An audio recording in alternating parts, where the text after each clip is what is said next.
வணக்கம் friends, welcome to சுவையீட்ஸ். இன்றைக்கி நம்ம சேனலில் ரொம்பவே பாப்புலரான எல்லோருடைய ஃபேவரட்டான ஒரு ரெசிபி தாங்க பார்க்க போகிறோம். ராயல் ஃபலூடா எப்படி பண்ணுறதுன்னு பார்க்க போகிறோம். ஐஸ்கிரீம் ஷாப் போனாவே நிறைய பேர் ஆர்டர் பண்ணுறது இந்த ரெசிபி தாங்க. இது வீட்டிலையே நம்ம ஈஸியாக பண்ணலாம். இது வீட்டில் எப்படி ஈஸியாக பண்ணுறதுன்ட்டு ஸ்டெப் பை ஸ்டெப்பாக கிளியராக பார்க்கலாம்.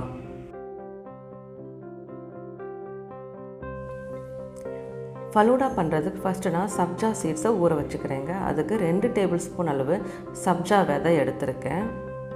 இதில் 1 கப் அளவு தண்ணி சேர்த்துடலாம். தண்ணி சேர்த்ததும் இதை ஒரு 10 நிமிஷம் ஊற வச்சிடலாம். 10 நிமிஷம் ஊறிடுச்சு பாருங்கள், நல்லா உப்பி வந்துருச்சு. இப்போ சப்ஜா விதை நமக்கு ரெடி ஆயிடுச்சு. இதை தனியாக வச்சிடலாம்.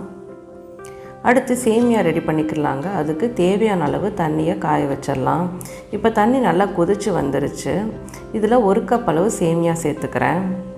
இந்த சேமியாவை மீடியம் ஃப்ளேம்லேயே வச்சு ஒரு 5 நிமிஷம் குக் பண்ணால் போதும், ரெடி ஆயிரும்.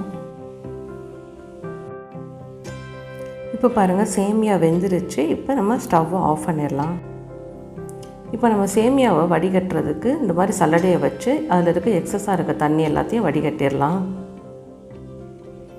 வடிகட்டின அப்புறம் இதில் சில் தண்ணியை வச்சு அலசி விட்டுக்கோங்க.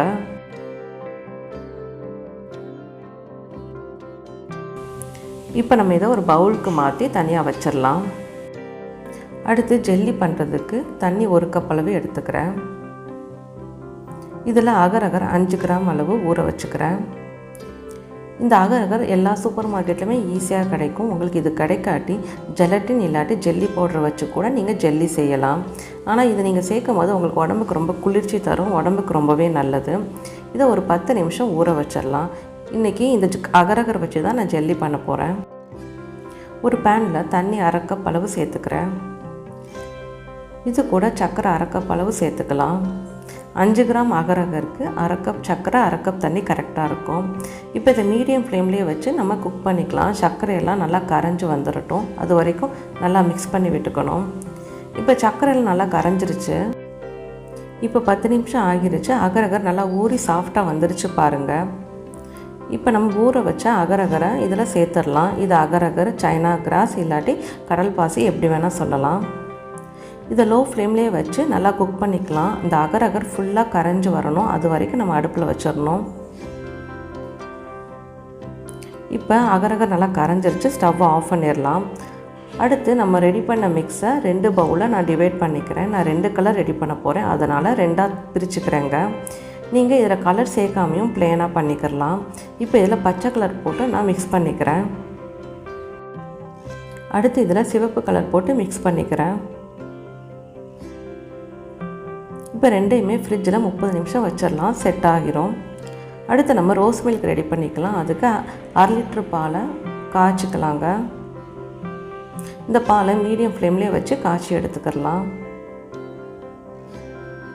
பால் நல்லா காஞ்சிருச்சு. இப்போ இதில் 3 டேபிள் ஸ்பூன் அளவு சர்க்கரை சேர்த்துக்கிறேன்.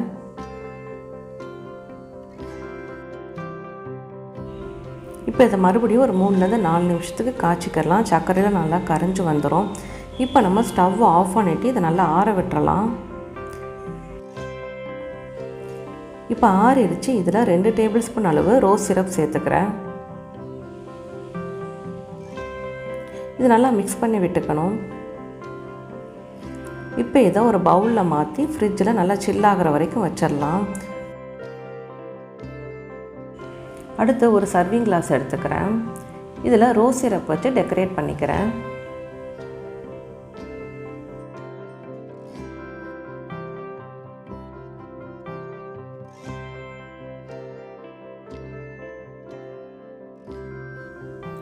இப்போ நம்ம இதை ஃப்ரிட்ஜில் ஒரு 30 நிமிஷம் வச்சிடலாம். இப்போ 30 நிமிஷம் ஆகிருச்சு. ஜெல்லி நல்லா செட் ஆகிருச்சு பாருங்கள். இப்போ இதை சைடெலாம் எடுத்து விட்டுட்டு கட் பண்ணிக்கிறலாம். நீங்கள் உங்களுக்கு பிடிச்ச மாதிரி கட் பண்ணிக்கோங்க.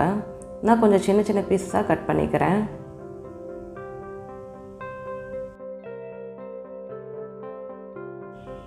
இதையும் நம்ம கட் பண்ணிக்கிறலாம்.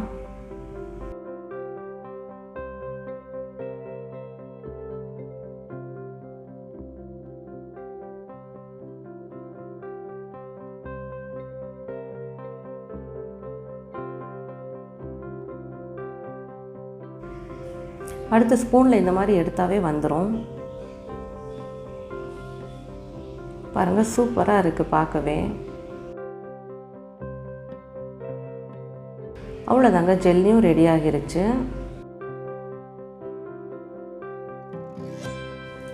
அடுத்து ரோஸ் மில்க்கும் சில்லுன்னு ரெடி ஆகிருச்சு. அடுத்து 30 நிமிஷம் ஆகிருச்சு. சர்விங் கிளாஸும் நல்லா சில்லுன்னு ஆகிருச்சு. இப்போ ஃபலூடா அசம்பிள் பண்ணிடலாம். இதுக்கு நான் ஃபஸ்ட்டு நம்ம வேக வச்ச சேமியாவை 2 டேபிள் ஸ்பூன் அளவு சேர்த்துட்றேன். அடுத்து இது கூட 2 டேபிள் ஸ்பூன் அளவு ரோஸ் சிரப் சேர்த்துட்றேன். அடுத்து இது கூட நம்ம ஊற வச்ச சப்ஜா விதையை 2 டேபிள் ஸ்பூன் அளவு சேர்த்துட்றேன். அடுத்து நம்ம ரெடி பண்ணி வச்ச ரோஸ் மில்க்கை சேர்த்துடலாம். ரோஸ் மில்க்கு சில்லுன்னு இருக்கணும், அப்போ தான் நல்லா இருக்குங்க. இப்போ இது கூட நம்ம ரெடி பண்ணி வச்ச ஜெல்லி சேர்த்துடலாம்.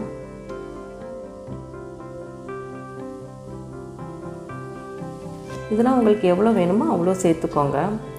இப்போ இது கூட வெண்ணிலா ஐஸ்கிரீம் கொஞ்சம் சேர்த்துட்றேன். உங்களுக்கு எந்த ஃப்ளேவர் பிடிக்குமோ அதை சேர்த்துக்கோங்க.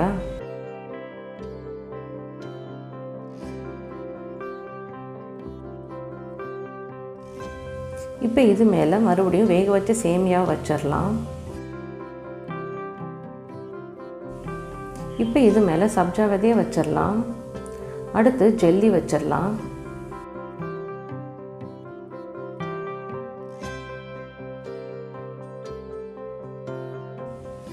மறுபடியும் வெண்ணிலா ஐஸ்கிரீம் வச்சிடுறேன். இப்போ இது மேலே ஜெல்லி கொஞ்சம் வச்சு அப்புறம் ரோஸ் சிரப் கொஞ்சம் ஊற்றிக்கலாம்.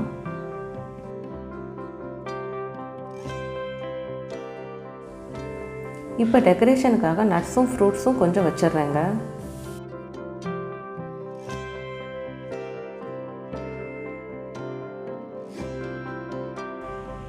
அவ்வளோதாங்க, ஃபலூடா சூப்பராக ரெடி ஆகிடுச்சு. பார்க்கவே அழகாக கலர்ஃபுல்லாக இருக்குல்லங்க. இந்த சம்மருக்கு ஏற்ற ஒரு சூப்பரான ரெசிபிங்க. இது எல்லாமே நம்ம ரெடி பண்ணி ஃப்ரிட்ஜில் வச்சுட்டு தேவைப்படும் போது ஃபலூடா ரெடி பண்ணி சாப்பிட்லாம். கண்டிப்பாக இந்த ரெசிபியை நீங்கள் ட்ரை பண்ணி பாருங்கள். உங்கள் ஃபீட்பேக்கை கமெண்ட்டில் சொல்லுங்கள். நன்றி.